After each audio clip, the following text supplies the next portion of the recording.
Seorang Kudus. Sobat Katolikana, saatnya kita simak kisah orang kudus yang dipersembahkan oleh Radio Katolikana. Penulis naskah Arif Setiawan.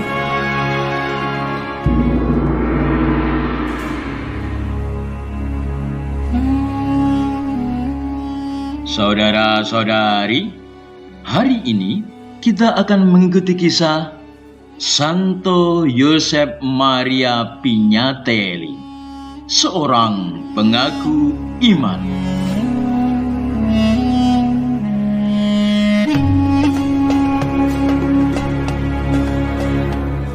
Yosep Maria Pignatelli dilahirkan dalam keluarga bangsawan di Saragossa, Spanyol pada tahun 1737. Ketika usianya 16 tahun, ia masuk Serikat Yesus di Tarragona dan ditahbiskan menjadi imam pada tahun 1763 dalam usia 25 tahun. Yosep Pignatelli ditugaskan di antara orang-orang miskin di Saragossa. Dalam imannya yang kokoh akan penyelenggaraan ilahi, ia dengan teguh dan tabah menghadapi kemelut yang melanda serikatnya. Ketika Serikat Yesus semakin terdesak dan akhirnya dibubarkan oleh Paus. Bagaimana nasib kita sekarang ini, kawan-kawan? Imam bukan, awam pun bukan.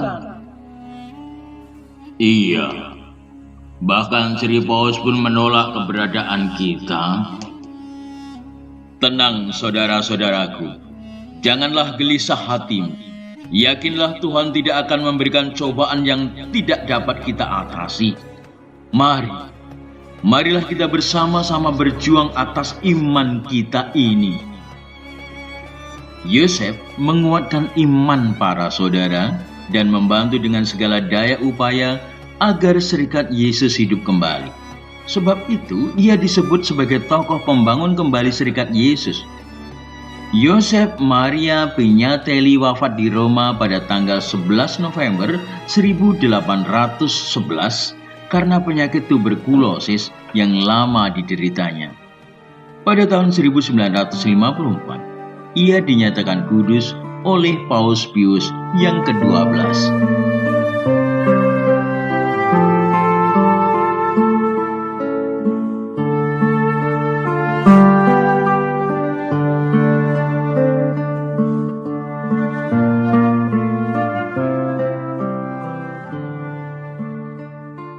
Jadilah kehendakmu. Saudara-saudari, kalimat jadilah kehendakmu berarti doa gereja atas nama Tuhan Yesus Kristus sungguh besar kekuatannya, terutama dalam Ekaristi. Jadilah kehendakmu di atas bumi seperti di dalam surga. Adalah kehendak Allah bahwa semua orang diselamatkan. Allah bukan hanya sabar, tetapi maha besar. Ia sabar terhadap kamu karena ia menghendaki supaya jangan ada yang binasa, melainkan supaya semua orang berbalik dan bertobat. Kehendak Allah yang universal itu mencakup segala perintah dan ajakan sosial manusiawi. Aku memberikan perintah baru kepada kamu, yaitu supaya kamu saling mengasihi, sama seperti aku telah mengasihi kamu. Demikian pula, kamu harus saling mengasihi. Dari surga, Allah mengasihi semua orang. Maka di dunia ini, tiap-tiap orang harus mengasihi.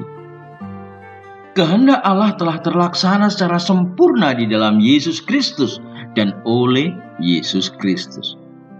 Yesus telah menyerahkan dirinya karena dosa-dosa kita, untuk melepaskan kita dari dunia yang jahat sekarang ini, menurut kehendak Allah dan Bapa kita.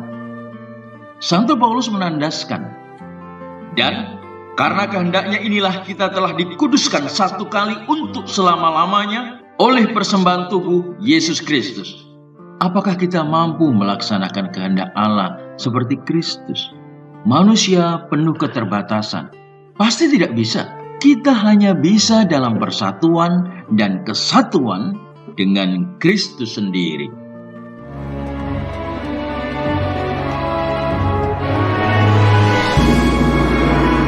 Demikian kisah orang kudus hari ini. Kisah orang kudus dapat Anda simak di Radio Katolikana setiap hari pukul 12 waktu Indonesia Barat dan pukul 19 waktu Indonesia Barat. Sampai jumpa di kisah orang kudus selanjutnya.